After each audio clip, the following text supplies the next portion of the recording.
We had a lot of negative problems, but we wanted to shift our negative mindset into a positive mindset.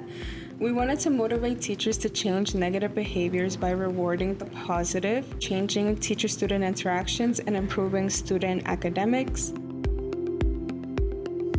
This previous year, I was introduced to YPAR from my district supervisor, Dr. Cox. I went to the seminars at Rutgers, and I saw research projects that the different students did at the different school districts, and I felt like, okay, this is something where I can do. Like, I can get students involved, I can get them to care about something. When I introduced it in November, what surprised me was that they jumped in. We decided that we were going to focus on teacher-student interactions that are affecting student academics.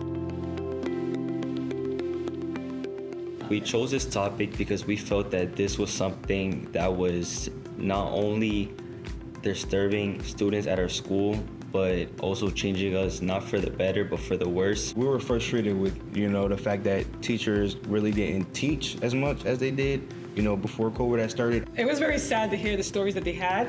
And when Dr. Cox came in, he challenged them to change their questions from negative to positive. The students were frustrated with some of the teachers in the school and their pedagogy, their teaching practice. The students felt as though the teachers were teaching as if they were still in COVID. Work is assigned online, everything is basically done, online. And the group of students in particular were frustrated with how teachers were delivering the material. They wanted more engagement, more teacher-student interaction, more discussion, more discourse. So me and Dr. Cox had to explain that to them, that when you attack someone, they're going to be less willing to change.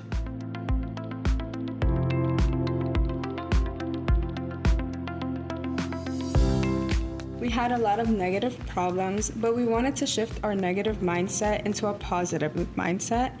We wanted to motivate teachers to change negative behaviors by rewarding the positive, and therefore changing teacher-student interactions and improving student academics. We were able to give out a survey and collect 750 responses. We felt it was necessary to get the perspective of the students. We asked students questions like, what subjects do you find most engaging, and can you recall a specific teacher who made a significant impact on your learning experience? We also wanted to get the opinion of the admins.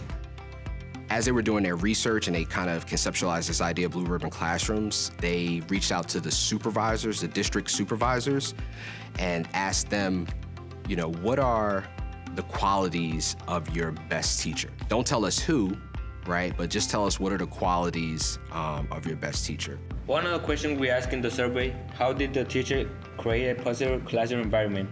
It showed us creating a positive learning environment is all about relationship.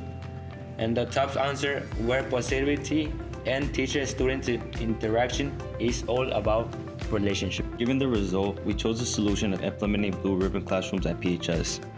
The very first recipient of PHS was Mr. Michelucci. Our overwhelming data from our student surveys showed that he fostered the most positive teacher-student relationship here at PHS. While most teachers seem distant, and he feels more as a friend and a counselor than a teacher. For this upcoming year, our goal is to get a blue ribbon classroom for each department. And our ultimate goal is to create a blue ribbon district. When they came up with their issues, they were totally invested in their projects because it was something that was relevant to them. And they started to relate to each other. They started to hold each other accountable.